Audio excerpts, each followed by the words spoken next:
नमस्कार साथियों, स्वागत है आप सभी का वाईफाई स्टडी 2.0 पर। मैं हूं अंकित अवस्थी, आप हैं मेरे साथ में। आज की एक ऐसी खबर जो कि पूरे टाइम सुर्खियों में बनी हुई है और सुर्खियों में है कि राहुल गांधी जी के खिलाफ 1000 एफआईआर कराने की बीजेपी ने बात की है। बात पॉलिटिकल है, लेकिन इसको समझने के लिए आपको कुछ बातें यहां पर देखनी जरूरी होंगी और यह भी समझना होगा कि भारत में किस प्रकार से किसी एक बयान से चीजें बदल जाती हैं और किस तरह से बिगड़ती हैं। आज के सेशन में कुछ बातों को आप समझने का प्रयास करें और देखें कि भारत के आईटी एक्ट्स को ध्यान में रखते हुए भारत में क्या है देशद्रोह का मुकदमा, किस तरह से ये कार्य करता है। इन सारे रेफरेंसेस को आप इस बारे में पढ़ने वाले हैं। आप कुछ अखबारों की यहाँ पर, कुछ न्यूज़पेपर की, मीडिया हाउसेस की कटिंग यहाँ देख सकते हैं, जिसमें लिखा हुआ है कि बीजेपी असम जो शाखा है उसने कहा है कि वो राहुल गांधी जी के खिलाफ लगभग 1000 केसेस दर्ज कराएगी देशद्रोह के। BJP to file 1000 sedition cases against Rahul Gandhi.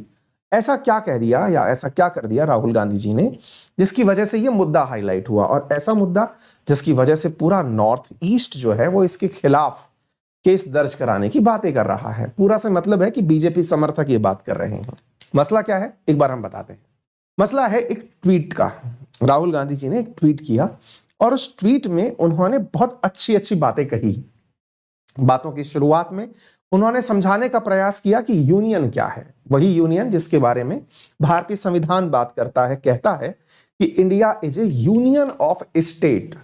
India is A union of states में इन्होंने उस यूनियन की और अच्छी व्याख्या करते हुए लिखा कि भाई अवर यूनियन ऑफ कल्चर्स, अच्छी बात है, अवर यूनियन ऑफ डाइवर्सिटी, हमारी संस्कृति, हमारी विविधता, our union of languages, our union of people, our union of states. ये जो बातें इन्होंने बोली बहुत अच्छी बातें थी कि भारत जो है वो राज्यों का संघ है। ये तो हमारा संविधान खुद कहता है, आर्टिकल 1 में लिखता है।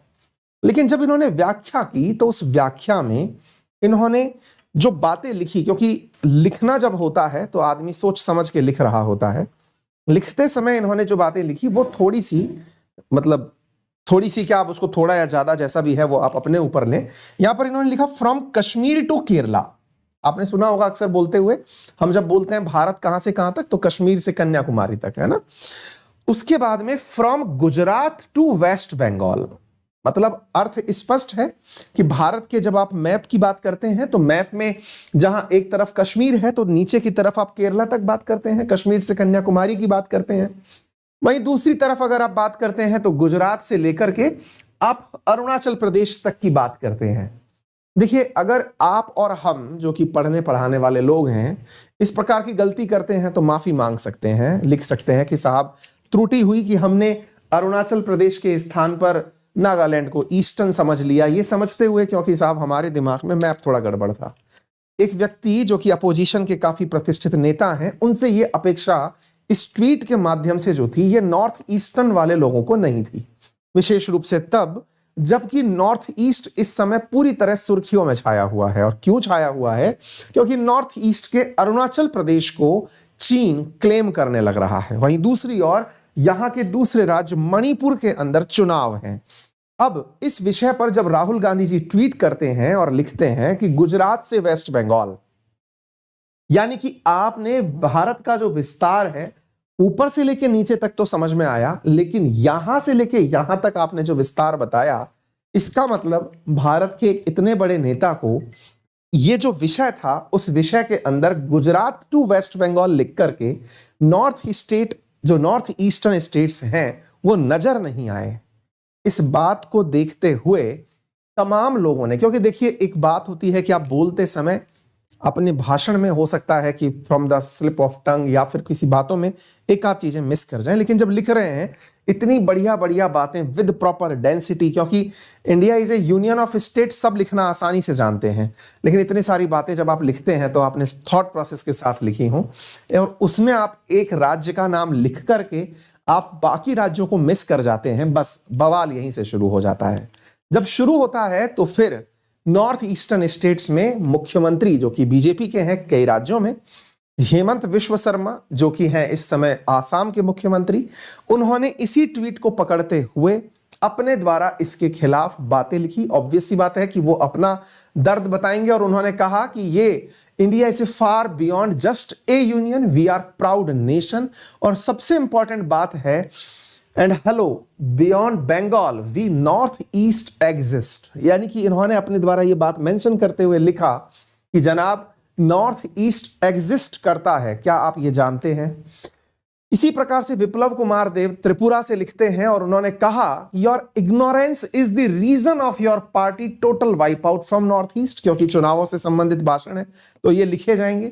इन्होंने लिखा just like your great grandfather he excluded our region, we are also a proud part of India. देखिए, भारत में जितनी भी बार नॉर्थ ईस्ट की चर्चा आती है, अक्सर नॉर्थ ईस्ट के बारे में यही समझा गया, बहुत लंबे समय से जिस तरह का वहां पर अलगाव की स्थिति रही, बहुत सारे सेपरेटिस्ट ग्रुप वहां पर एक्टिवेट रहे जिन्होंने नॉर्थ ईस्ट को सेपरेट कराने का खूब प्रयास किया। भारत की विरोधी ताकतें इंक्लूडिंग चाइना, पाकिस्तान, ये सब चाहते भी रहे कि किसी ना किसी प्रकार से भारत के नॉर्थ ईस्टर्न वाले क्षेत्र को शेष भारत से जोड़ने वाला जो कॉरिडोर है, चिकन नेक के नाम से जिसे आप जानते हैं, उस सिलीगुड़ी उस पर्टिकुलर कॉरिडोर को इस प्रकार से तोड़ दिया जाए। यही कारण था कि डोकलाम का जब विषय हुआ था तब पूरा भारत बहुत संवेदनशील हो गया था कि उस चिकन नेक के ऊपर, जहां से कि भारत मैप के माध्यम से भी आप इसको समझ पाए, शेष भारत नॉर्थ ईस्ट से कनेक्टेड है, आप इसे देखें तो ये विषय बहुत ज्यादा संवेदनशील रहा है क्योंकि नॉर्थ ईस्टर्न हमेशा से हाशिए पर रहा है।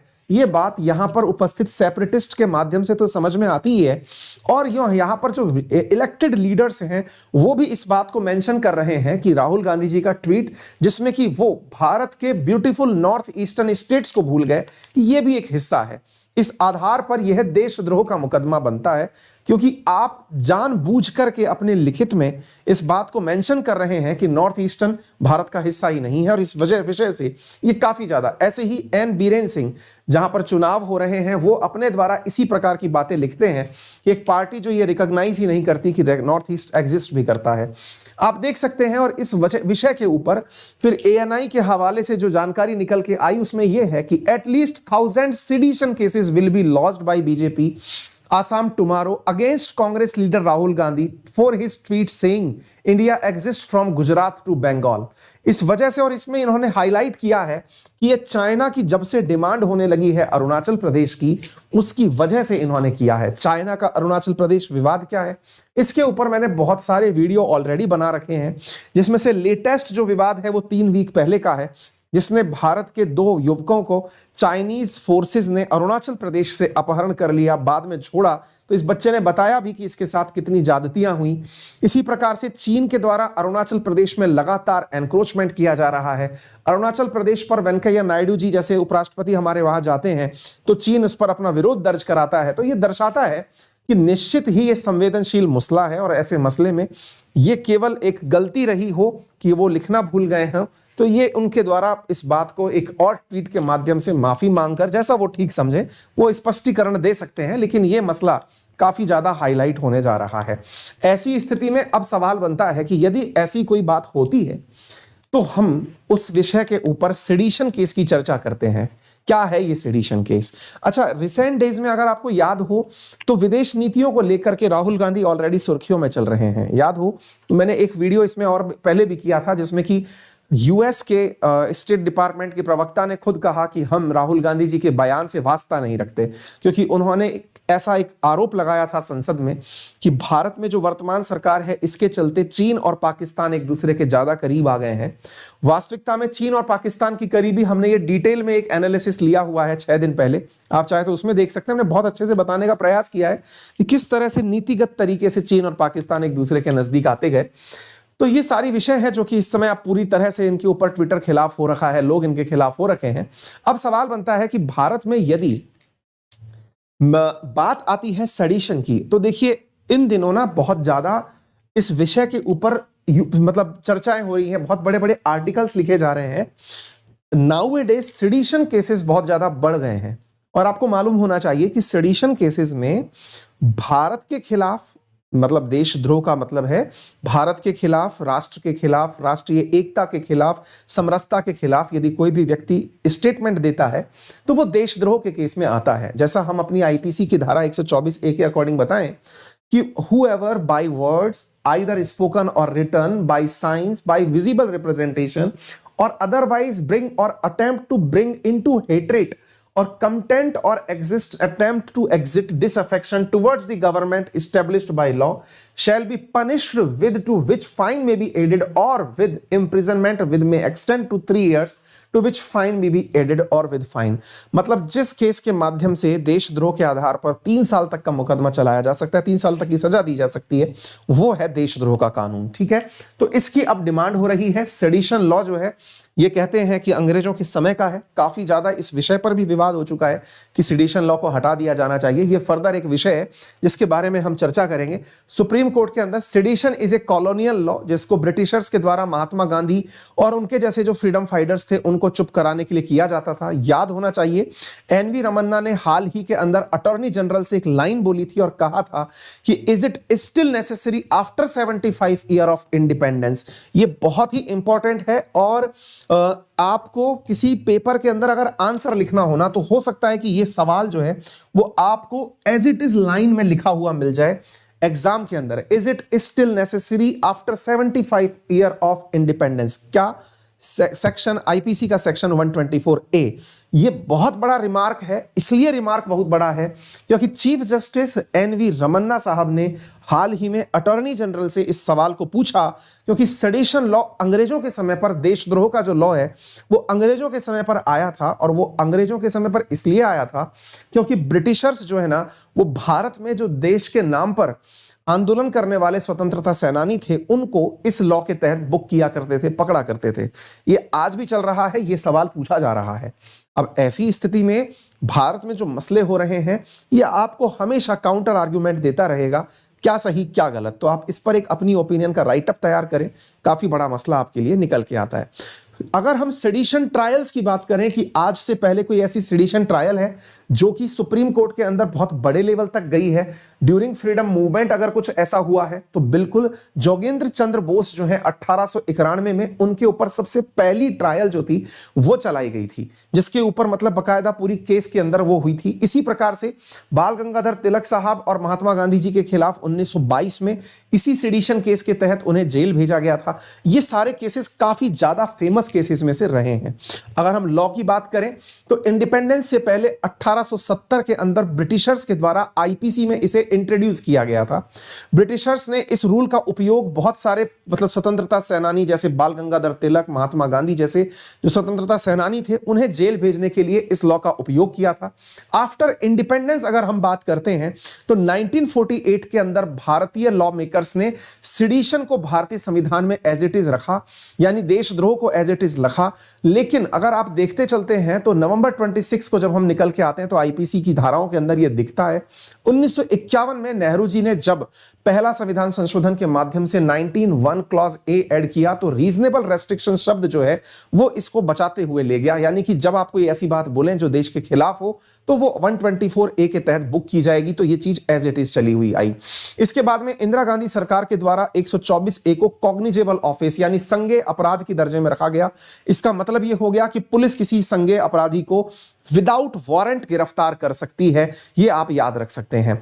अगर आज की स्थिति बताएं तो 2019 का डेटा बताता है कि जो देशद्रोह के केस हैं वो 25% बढ़ गए हैं और जो अरेस्ट देशद्रोह के केस में होते हैं उनकी संख्या 41% लास्ट ईयर के मुकाबले बढ़ गई है। और सबसे इंपॉर्टेंट बात है कि गिरफ्तारी के बाद में जो कन्विक्शन है वो 3% का ही हो पाता है। काफी इंपॉर्टेंट विषय है, आप इस विषय का प्रॉपर अध्ययन करें।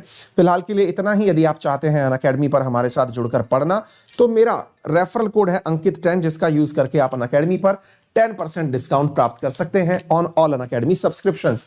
वहीं अगर हम बात करते हैं तो एसएससी कैटेगरी या फिर गवर्नमेंट एग्जाम कैटेगरी में आप लोगों के लिए 20 फरवरी को होने जा रहा है एक टेस्ट जिसमें 25 लाख रुपए का एक रिवार्ड पूल रखा गया है जिसे आप जीत सकते हैं।